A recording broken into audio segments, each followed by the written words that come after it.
The gun hit the pavement with a metallic crack that seemed to split the afternoon in two, and for a single suspended heartbeat, the entire street outside the Grand Hotel went silent.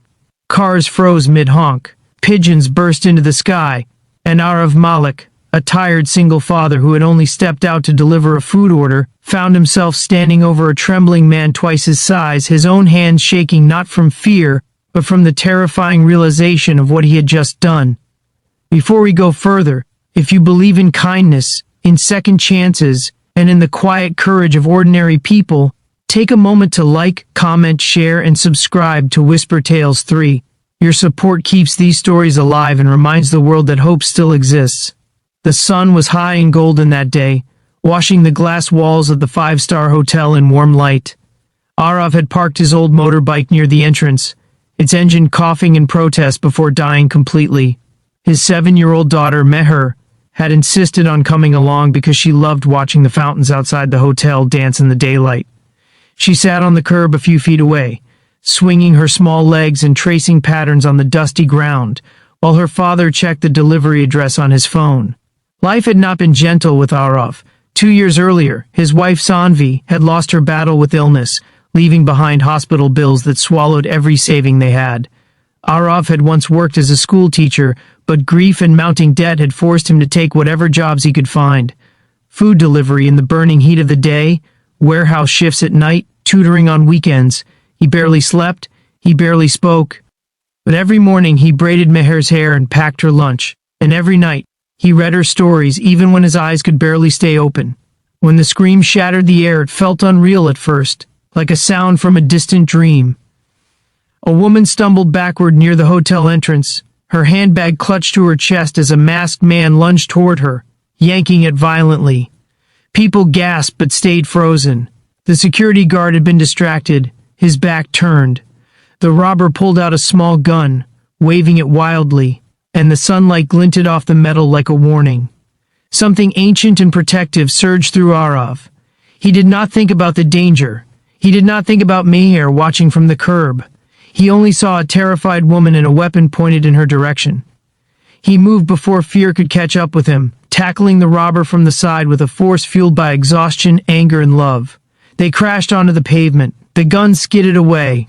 The robber struggled, but Aarav held on with a desperate strength he did not know he possessed until hotel staff and passers-by rushed in to help restrain the man. When it was over, the police arrived quickly, sirens cutting through the bright afternoon. The woman, still pale, clutched her bag and stared at Aarav, as if trying to memorize his face. He felt suddenly self-conscious, in his faded shirt and worn sandals, aware of the sweat on his forehead and the tremor in his hands. Meher ran to him, wrapping her thin arms around his waist, her eyes wide with both fear and pride. The woman approached slowly. She was perhaps in her early 40s, dressed in an elegant cream suit, her hair pulled back neatly. Yet her composure had cracks now, and gratitude softened her expression. She asked his name, her voice unsteady but warm. He answered simply, almost apologetically, as if saving someone's life had been an inconvenience rather than an act of bravery. Her name was Ria Khanna. She was the owner of the hotel, a business she had inherited from her late father. The bag the robber had tried to steal contained important documents for a partnership that could secure the jobs of hundreds of employees.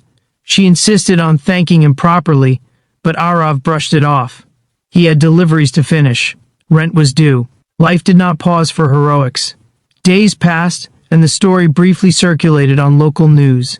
A grainy clip of the scuffle played on television screens, labeling Aarav a hero. But heroes do not pay school fees. Heroes do not erase debt. By the following week, the world had moved on, and Aarav was back to balancing parcels on his bike, calculating which bills could wait another month. Then one afternoon, as the sun once again painted the city in gold, Aarav received a call from an unknown number. The voice on the other end was calm and familiar. Ria invited him and Meher to the hotel for tea. He hesitated, pride and uncertainty wrestling inside him, but Meher's excited eyes convinced him. They arrived the next day, Meher wearing her cleanest dress, and Aarav in his only ironed shirt. The hotel lobby felt vast and intimidating, chandeliers scattering daylight like diamonds. Staff members greeted them with surprising warmth, guiding them toward a private lounge. Aarav felt out of place, as if he had stepped into someone else's world. Ria was waiting, not in formal business attire this time, but in a simple pastel sari that made her seem less like a corporate leader and more like someone's daughter, someone's mother. She thanked him again, not with grand speeches, but with sincerity that settled gently in the room. She had looked into his background, she admitted carefully, not to intrude but to understand. She knew about his teaching experience, his late wife, his long hours. She told him the hotel was launching a community education program for employees' children, and they needed someone trustworthy to lead it. The position would be stable, with regular hours, fair pay, and benefits. It would allow him to teach again, to be home in the evenings, to breathe. Aarav felt something inside him crack open. For so long he had carried his struggles alone, believing that asking for help meant weakness. He had taught Meher to be brave, but he had forgotten that bravery sometimes meant accepting kindness. Weeks later, as he walked through the hotel not as a delivery driver but as the new program coordinator, he felt a quiet dignity return to his steps. Meher now waited for him in a small study room after school, drawing pictures while he finished his work. Their evenings were no longer rushed fragments between exhaustion. They ate dinner together, they laughed more. The weight on his chest began to lift. One late afternoon, after setting up a classroom filled with bright books and hopeful faces, Aarav stepped into the lobby where Ria stood reviewing some documents. Sunlight streamed through the glass walls just as it had on the day everything changed. She looked up, her eyes carrying a warmth that went beyond gratitude. "Welcome home," she said softly. The words were simple, yet they echoed through him like a promise. Home was no longer just a small rented apartment with peeling paint. It was a place where he was valued, where his courage had been seen, where his daughter's future felt secure. It was the feeling of being lifted instead of merely surviving.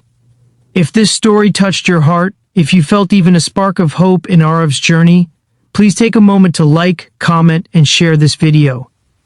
Your engagement helps stories like this reach the people who need them most. And before we end, I have a special request. Comment the word home if you believe that sometimes the bravest acts open doors we never imagined. Because in the bright light of that ordinary afternoon, a single father discovered that heroism is not about strength alone. It is about love. It is about showing up when fear tells you to run.